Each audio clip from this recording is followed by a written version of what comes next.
Halo semuanya, Assalamualaikum warahmatullahi wabarakatuh. Kami dari kelompok 6 dengan beranggotakan 3 orang dengan saya Muhammad Alfian Nurullah.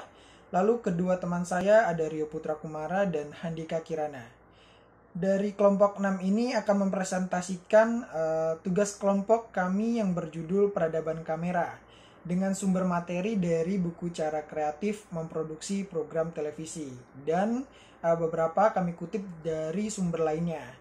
Adapun dalam judul ini nantinya kita akan membahas tentang peradaban kamera, konglomerasi media, sifat media televisi, lalu apa itu TV sosial, dan apa itu auragenik dan kameragenik. Mari kita simak. Peradaban segala bentuk kemajuan. Segala bentuk kemajuan, baik berupa kemajuan bendawi, pengetahuan, seni, sastra, sosial, dan digital yang terjadi pada kehidupan masyarakat, dapat dikatakan sebagai peradaban. Kemajuan teknologi adalah sesuatu yang tidak dapat kita hindari dalam kehidupan ini. Karena kemajuan teknologi akan berjalan sesuai dengan kemajuan dan ilmu pengetahuan. Setiap inovasi diciptakan untuk memberikan manfaat positif bagi kehidupan manusia, memberikan banyak kemudahan, serta cara baru dalam melakukan aktivitas manusia, terutama di bidang teknologi. Masyarakat telah menikmati banyak manfaat yang dihasilkan oleh inovasi yang telah dihasilkan dalam dekade terakhir. Allen mendefinisikan teknologi sebagai aplikasi sistematis dari ilmu peraku dan alam dan pengetahuan lainnya untuk memecahkan masalah. Kehidupan manusia tidak dapat dipisahkan dari keberadaan teknologi. Ini berarti bahwa teknologi adalah seluruh cara yang secara rasional mengarah pada karakteristik efisiensi dalam setiap aktivitas manusia. Perkembangan teknologi terjadi ketika seseorang menggunakan alat dan kecerdasannya untuk menyelesaikan setiap masalah yang dihadapinya. Dalam pengertian perkembangan teknologi yang lebih luas, teknologi dapat meliputi pengertian sistem, organisasi, juga teknik. Akan tetapi, seiring dengan perkembangan dan kemajuan zaman, pengertian teknologi menjadi semakin luas. Sehingga saat ini teknologi merupakan sebuah konsep yang berkaitan dengan jenis penggunaan dan pengetahuan tentang alat dan keahlian, serta bagaimana dapat memberi pengaruh pada kemampuan manusia untuk mengendalikan dan mengubah sesuatu yang ada di sekitarnya. Jadi, teknologi adalah semacam perpanjangan tangan manusia untuk dapat memanfaatkan alam dan sesuatu yang ada di sekelilingnya secara lebih maksimal. Dengan begitu, secara sederhana, teknologi bertujuan untuk mempermudah pemenuhan kebutuhan manusia. Lalu bagaimana dengan pengertian perkembangan teknologi? Berikut ini penjabarannya menurut para ahli. Yang pertama ada Philip Sporn. Philip Sporn menyebutkan bahwa teknologi adalah sebuah hasanah pengetahuan yang terhimpun secara sistematis berdasarkan penemuan ilmiah melalui eksperimen atau semata-mata berdasarkan praktik bertahun-tahun yang berhasil yang memungkinkan diproduksinya secara praktis suatu benda atau jasa tertentu. Yang kedua ada dari Barata. Beliau mengatakan teknologi adalah ilmu pengetahuan tentang cara-cara mengerjakan di bidang industri atau the science which deals with industrial arts. Yang ketiga ada dari Harhab dan Felino. Mereka menyebutkan teknologi adalah ilmu pengetahuan industri yang praktis, pengetahuan sistematis mengenai kemampuan industri. Yang keempat ada dari Paul Bewes.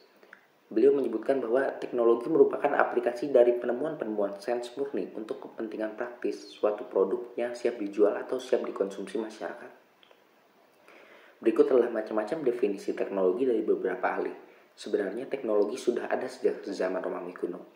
Perkembangan teknologi berkembang secara drastis dan terus berevolusi hingga sekarang, hingga menciptakan objek-objek dan teknik yang dapat membantu manusia dalam pengerjaan sesuatu agar lebih efisien dan cepat. Sudah kewajiban manusia di era modern sekarang untuk terus beradaptasi terhadap kemajuan teknologi sekarang.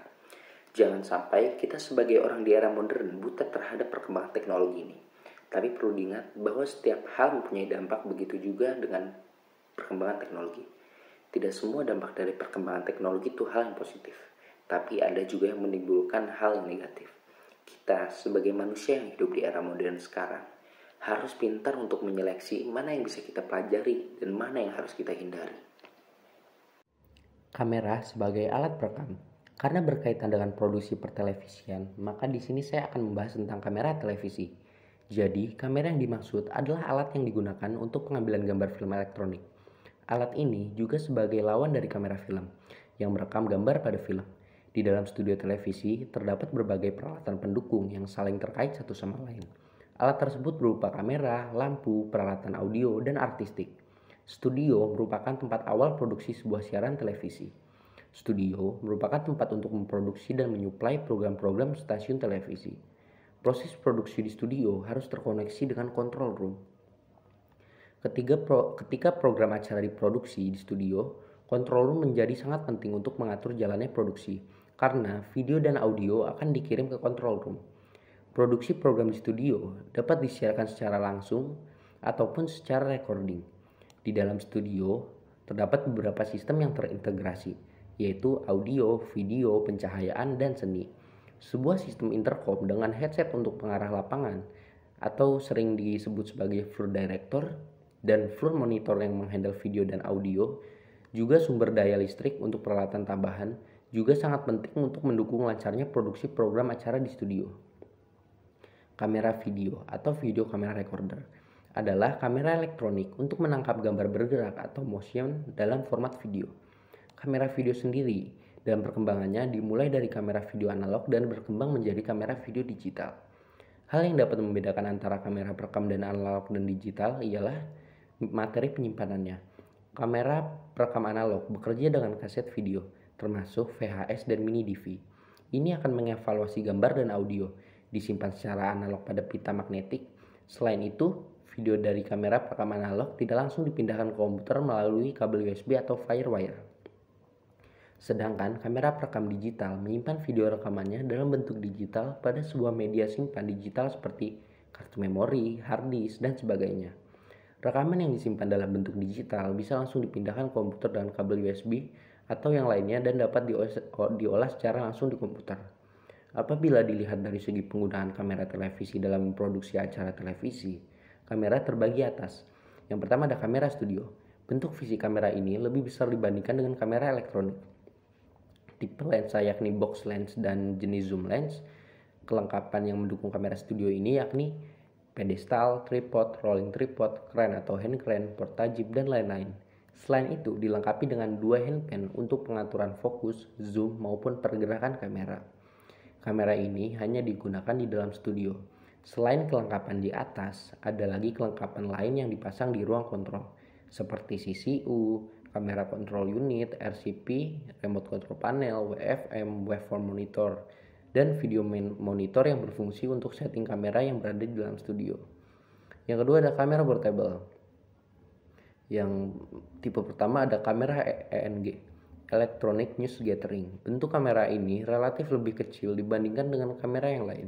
Tipe lensanya portable lens ataupun fixed dengan jenis zoom lens. Kamera ini didesain untuk peliputan berita karena kamera tipe ini lebih kecil dan penggunaannya relatif mudah. Selanjutnya adalah tipe kamera AFP atau Electronic Field Production. Kamera AFP ini digunakan untuk produksi di luar studio dan penyiaran langsung. Bentuk fisik kamera ini lebih kecil dibandingkan kamera studio. Tipe lensanya portable lens atau box lens dengan jenis zoom lens. Itulah sedikit penjelasan tentang kamera video yang ada di industri televisi. Selanjutnya, saya akan menjelaskan tentang peradaban kamera. Peradaban kamera, perubahan dinamis yang terjadi pada media elektronik. Agak sedikit tidak selaras dari pengertian peradaban dan kamera, namun dalam buku Cara Kreatif Memproduksi Program TV yang ditulis oleh Andi Fahrudin, dijelaskan bahwa pengertian dari peradaban kamera ialah perubahan dinamis yang terus berubah tanpa ada yang bisa mengkontrol, termasuk pada peradaban media elektronik yang sebagai konsekuensinya dari modernitas dan globalisasi. Dalam peradaban media elektronik, ini digunakan oleh orang-orang tertentu untuk mengeruk keuntungan secara pribadi dalam bentuk konten yang ditujukan sebagai alat mendapatkan exposure dalam berbisnis maupun berpolitik yang nanti akan dibahas pada slide selanjutnya. Konglomerasi media, pebisnis besar yang memiliki jenis media yang dikuasai untuk menyebarkan informasi dengan kepentingan tertentu. Konglomerasi media ini juga dapat diartikan sebagai pebisnis besar dan pemilik media yang memiliki beragam jenis media massa sehingga orang tersebut dapat terus menyebarkan dan menyampaikan informasi walaupun isi informasi tersebut berisikan sebuah kepentingan ekonomi dan politik tertentu. Contohnya itu seperti pemilik MNC Group Artinya, orang tersebut memiliki kekuatan media pada program TV di RCTI, Global TV, MNC TV, dan lainnya. Kekuatan tersebut nantinya dapat digunakan dalam meraup keuntungan pribadi. Jadi media televisi ini memiliki dua sifat institusional. Yang pertama itu ada sifat institusi sosial dan yang kedua itu ada sifat institusi bisnis. Jadi institusional menurut Dennis McQuail ini, dia berpendapat akibat adanya peradaban teknologi, fenomena komunikasi massa tetap bertahan dengan framework yang utuh dari institusi dari media massa itu sendiri.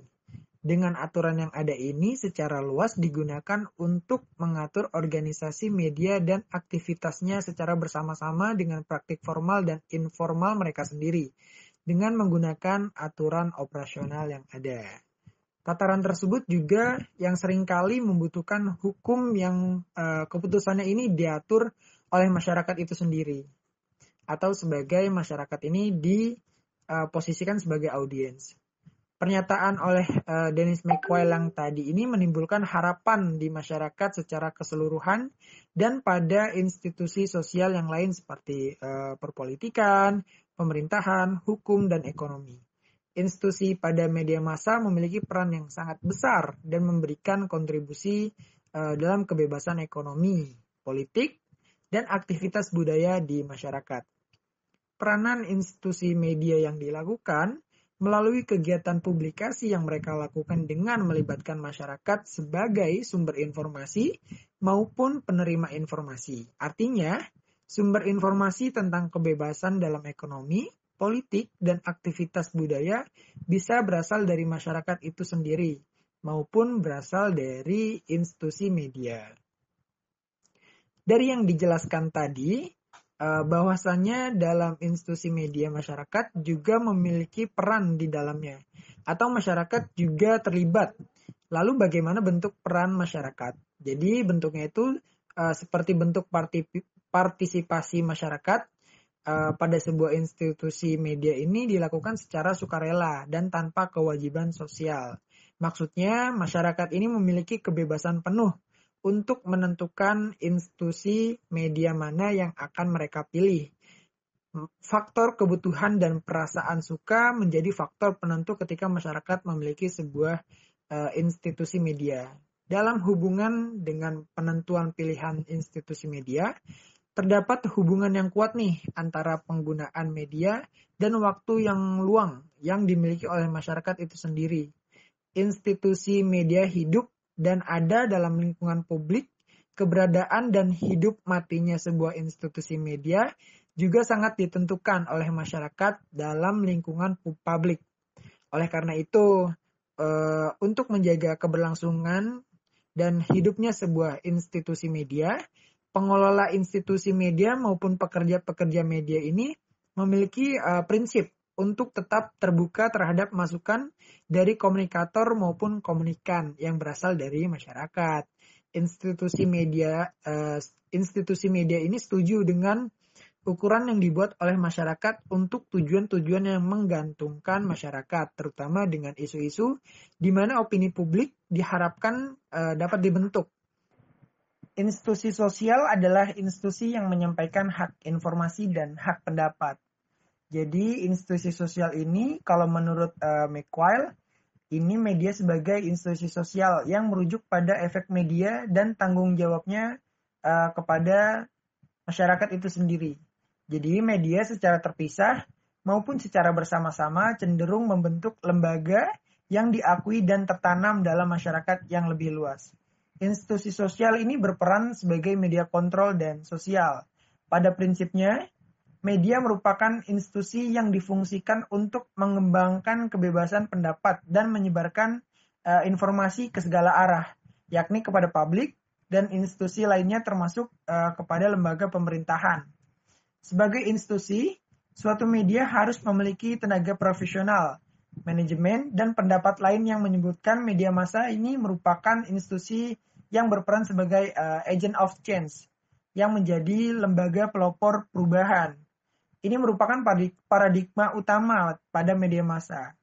Dalam menjalankan paradigma tersebut, media massa berperan perannya bisa dijabarkan seperti ini. Yang pertama ini institusi pencerahan masyarakat. Melalui perannya sebagai media edukasi, media massa ini menjadi media yang setiap saat mampu mendidik masyarakat supaya cerdas, pikirannya terbuka, dan menjadi masyarakat yang maju. Lalu peran yang kedua ini, media massa juga menjadi media informasi kepada masyarakat dengan informasi yang terbuka, jujur, dan benar yang disampaikan media massa kepada masyarakat. Ini akan menjadikan masyarakat kaya terhadap informasi, masyarakat terbuka terhadap informasi, dan sebaliknya. Lalu yang ketiga, media massa sebagai media hiburan. Sebagai agent of change, media massa juga menjadi institusi budaya, merupakan institusi yang setiap saat menjadi corong kebudayaan dan katalisator perkembangan budaya di masyarakat. Media massa berperan mencegah perkembangannya budaya-budaya yang justru nantinya dapat merusak peradaban manusia dan masyarakat. Media pers, institusi sosial, itu juga memiliki fungsi untuk menyediakan informasi bagi orang-orang yang berada dalam berbagai institusi sosial yang sesuai dengan tatanan sistem sosial. Keberadaannya dalam sistem sosial ini menjadikan pengelola media menjadi aktor sosial yang harus menjalankan fungsinya sesuai dengan harapan dari masyarakat. Baik dapat berupa dorongan psikologis maupun bentuk dorongan sosiologis. Harapan inilah yang menjadi pendorong dalam memformat fungsi yang harus dijalankan oleh media massa sebagai institusi sosial. Dari penjelasan yang tadi saya sampaikan, singkatnya ini sifat institusi sosial pada media televisi ini memiliki suatu kepentingan dan kewajiban tertentu yang bersifat sosial atau umum. Jadi TV ini mempunyai tanggung jawab sebagai media yang dapat memberi manfaat bagi khalayak dengan memberikan informasi yang akurat dan berkualitas. Sifat institusi bisnis media TV. Institusi bisnis ialah institusi yang mengutamakan keinginan pasar. Berbanding terbalik dengan institusi sosial, institusi bisnis lebih mengedepankan keinginan pasar. Selain manfaatnya untuk khalayak umum, TV juga mempunyai hak untuk memperbesar bisnisnya. Dengan apa? Dengan membuat acara-acara yang disukai oleh masyarakat banyak. Entah itu acara yang dinilai negatif ataupun positif. Karena apa? Karena institusi bisnis lebih mementingkan rating daripada pengaruh acara tersebut ke masyarakat yang menonton. Dalam konteks ekonomi, media merupakan institusi bisnis atau institusi ekonomi yang memproduksi dan menyebarkan informasi, pengetahuan, pendidikan, dan hiburan kepada konsumen yang menjadi target mereka. Secara konseptual, sebagai institusi bisnis, media penyiaran televisi mau tidak mau harus bisa mengatasi persoalan menyangkut biaya produksi dan operasional lainnya. Karena itu, keberadaan dan karakteristik media massa tidak pernah lepas dari persoalan modal, persaingan dan profit oriented. Meski demikian, media massa tetaplah bukan sekedar bisnis semata. Menurut Albaran tahun 2006 dalam bukunya yang bertuliskan Kroteau dan Haynes pada tahun 2006. Melainkan ada aspek kepentingan publik di dalamnya. Pada celah inilah sering terjadi benturan antara kepentingan bisnis dan kepentingan publik. Sebagai institusi bisnis yang padat modal, kebutuhan kompetensi manajemen yang profesional dan pilihan teknologi yang tepat sangatlah tinggi dalam industri media penyiaran televisi. Menurut Maxwell tahun 2005, melihat teori media ekonomi politik sebagai sebuah pendekatan yang berfokus pada hubungan antara struktur ekonomi dan dinamika industri media dengan muatan konten ideologi media. Menurutnya, teori ini menjelaskan ketergantungan ideologi pada kekuatan ekonomi dan mengarahkan perhatian penelitian pada analisis empiris terhadap struktur pemilikan dan mekanisme kerja kekuatan pasar media. Berdasarkan tinjauan ini, Institusi media harus dipandang sebagai bagian dari sistem ekonomi, yang juga berkaitan erat dengan sistem politik. Pengelola media seringkali mengedepankan komersialisme dalam memajukan medianya. Akibatnya apa? Ketimpangan aspek idealisme sebagai institusi media dengan komersialisme sebagai institusi bisnis seringkali terjadi. Dalam pengelolaannya, media massa dikeluarkan oleh sebuah institusi media swasta yang berada pada dua realitas yang berbeda. Idealisme media sebagai salah satu agen perubahan sosial dan masyarakat, dan yang selanjutnya sebuah institusi bisnis yang berorientasi pada keuntungan untuk dapat melanjutkan kehidupan institusi. Untuk menghidupkan institusi yang seperti mengkaji karyawan, mengelola perusahaan, dan sekaligus menjaga kesinambungan institusi media massa sebagai industri media. Selanjutnya, TV sosial, pemanfaatan media lain dalam menayangkan konten pada televisi. Bentuk TV sosial adalah acara televisi yang ditayangkan dengan memanfaatkan media sosial sebagai daya tarik interaktif antara penonton dan pengelola acara televisi.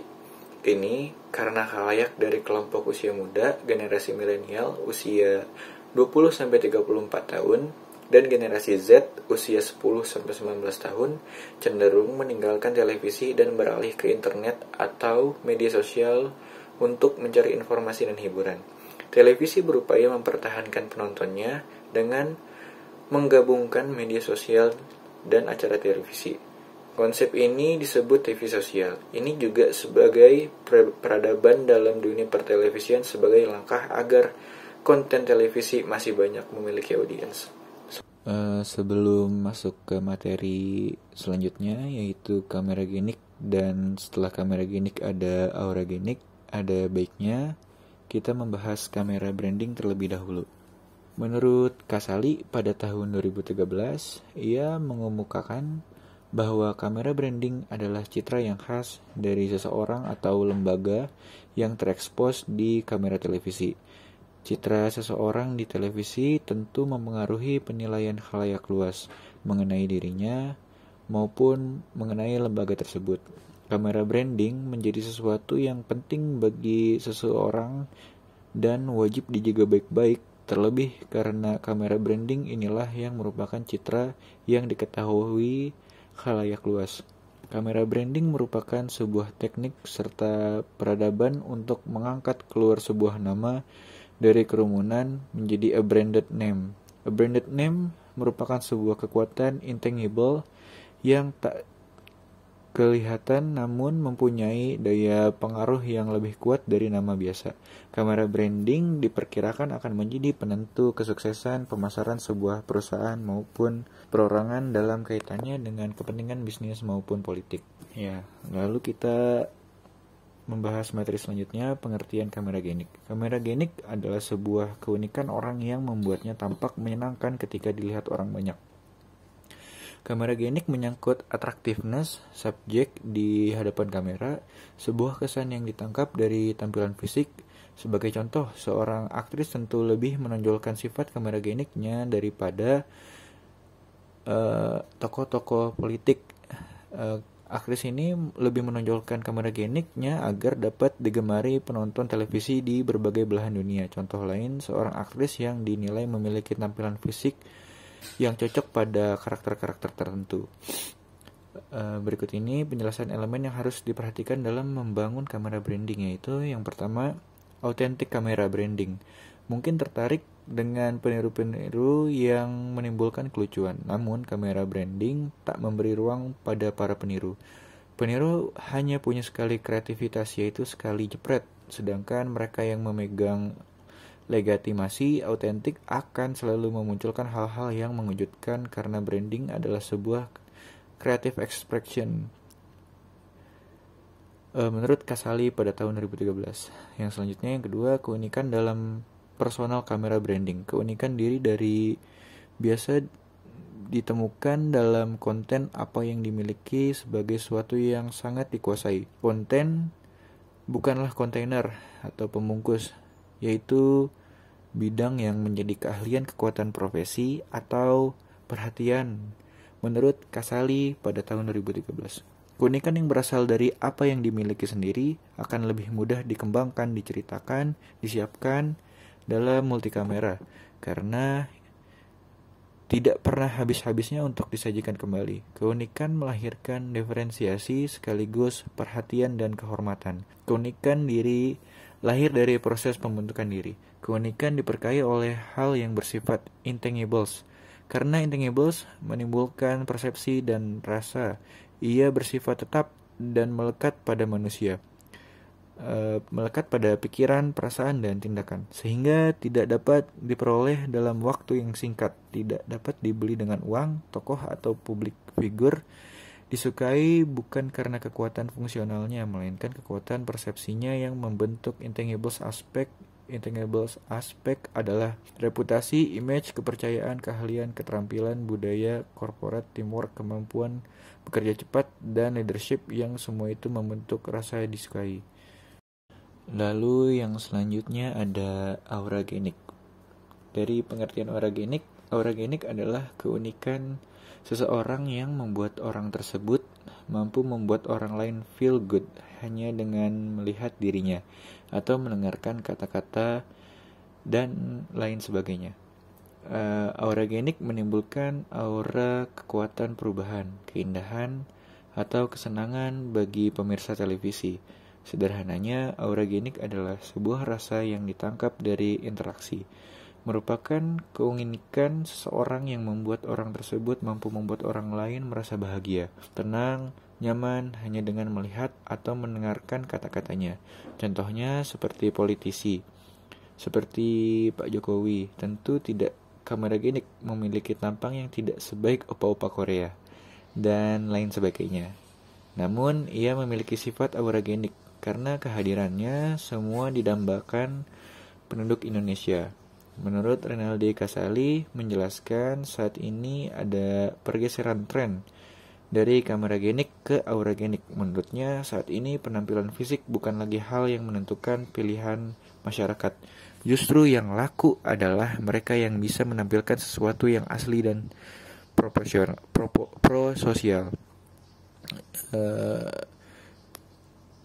Kata Renaldi Casali, coba dilihat Jokowi, Ahok, dia tidak memiliki penampilan yang kameragenik. Justru dengan penampilannya yang apa adanya itu, dua orang itu bisa memunculkan auragenik. Sesuatu yang tidak dibuat-buat, ujarnya saat konferensi pers peluncuran buku Kamera Branding, Kameragenik versus Auragenik pada Rabu tanggal 12 bulan 6 pada tahun 2013. Dia menjelaskan saat ini telah banyak orang maupun perusahaan menggunakan kamera branding, namun sebagian besar tidak memiliki auragenik. Hal ini lantaran perilaku saat di depan kamera masih terikat pada skrip. Untuk itu, tokoh-tokoh politik yang memiliki auragenik akan dengan mudah mendapatkan perhatian publik melalui kamera branding ketimbang mereka yang masih menonjolkan kameragenik. Sementara itu, dalam kaitannya dengan bisnis, perilaku bisnis UMKM akan sangat terbantu dengan kamera branding. Ketika saat ini masyarakat merindukan hadirnya sesuatu yang asli dan tidak dibuat-buat. Seperti yang saya sudah katakan sebelumnya, sesuatu yang tidak asli dan tidak dibuat-buat ataupun peniru, apalagi yang membohongi publik, tidak akan bertahan lama karena untuk kamera branding, peniru hanya memiliki satu ruang kreativitas. Berbeda dengan yang autentik dan yang memiliki keunikan, yang memiliki intangibles, aspek yaitu reputasi, image, kepercayaan, keahlian, keterampilan, budaya korporat, teamwork, kemampuan bekerja cepat, dan leadership yang semua itu termasuk rasa disukai, yang membentuk rasa yang sangat disukai. Dari materi yang kami sampaikan dapat kami simpulkan sebagai berikut. Peradaban kamera merupakan sebuah perubahan yang dinamis, terus berubah tanpa ada yang bisa mengkontrol, termasuk perubahan pada media elektronik. Lalu konglomerasi media ini dapat diartikan sebagai pebisnis besar dan pemilik media yang memiliki beragam jenis media massa, sehingga orang tersebut masih dapat menyebarkan informasi. Bentuk peradaban lain ini adalah pada pasar televisi. di mana pasar televisi ini sekarang memanfaatkan media sosial sebagai daya tarik yang interaktif antara penonton dan pengelola acara televisi, sehingga masih dapat memenuhi keinginan audiens.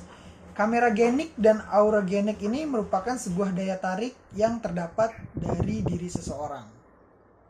Mungkin itu saja dari kelompok 6, kurang lebihnya terima kasih. Wassalamualaikum warahmatullahi wabarakatuh.